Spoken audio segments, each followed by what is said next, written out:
Hey, I'm Stu Smith. People often ask me about how to avoid cramps while they're running, swimming, or doing any other thing. Here's one specifically from a Marine concerned about his 3-mile timed run. Stu, every time I run hard and try to get a good score on my 3-mile PFT, or when I'm training for the test, I get a stomach cramp or side stitch about halfway in the 3-mile run. Question is, what can I do to prevent it? And 2, what can I do to stop the pain or lessen the pain during the run? Good questions.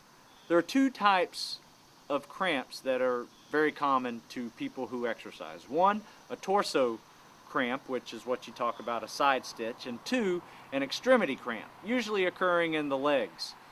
2 causes for this. Dehydration usually causes the extremity cramps. Can also cause upper body cramps as well, but typically it'll come in the calf, hamstring, thigh muscle, if you're a little dehydrated. So hydrate, drink plenty of water before these tests. The other one is more of a running on a full stomach. And what happens if you drink too much water or having just gotten through eating and run, your stomach's actually going to bounce a little bit, and that stretches out those ligaments in your stomach, all the little soft tissue in there, and that actually causes the side stitch. So my recommendation for you is not to have a huge meal prior to running. In fact, you don't want to do anything pretty much 30-45 minutes prior to running other than sip some water.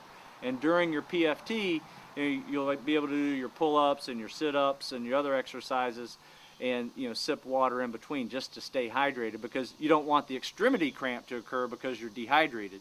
So there's a fine line here between avoiding a stomach cramp and being dehydrated. So just little sips will help you more than anything, and no big gulps. Don't try to drink a gallon of water before you go run, because then it's just going to slosh around and really hit those side stitches. Another one is running and breathing, where a lot of people get these side stitches from too, is just they're over breathing. So they're almost hyperventilating when they're running. So what I recommend people to do is take 3 steps for an inhale, 3 steps for an exhale, and get into a rhythm. It's not a whole lot different than swimming.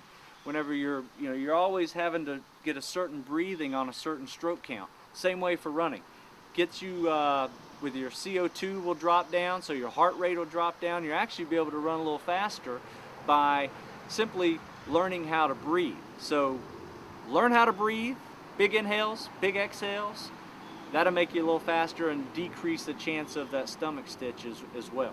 Also, while we're talking about breathing, let's talk about when you breathe on lifting weights or doing calisthenics. Basically, you want to exert and exhale.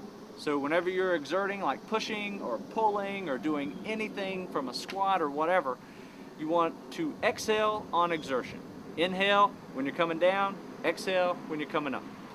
And then once again, that helps you with more oxygen getting into your muscles. Also will help you burn more fat. 2 things you need to burn more fat: oxygen and water. So the more oxygen you get in, the more water you get in, the more fat you burn.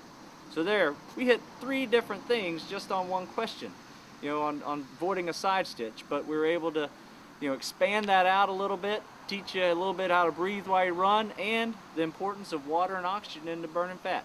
So enjoy, good luck, thanks for your service, and remember, live to compete, not just survive. Stu Smith out.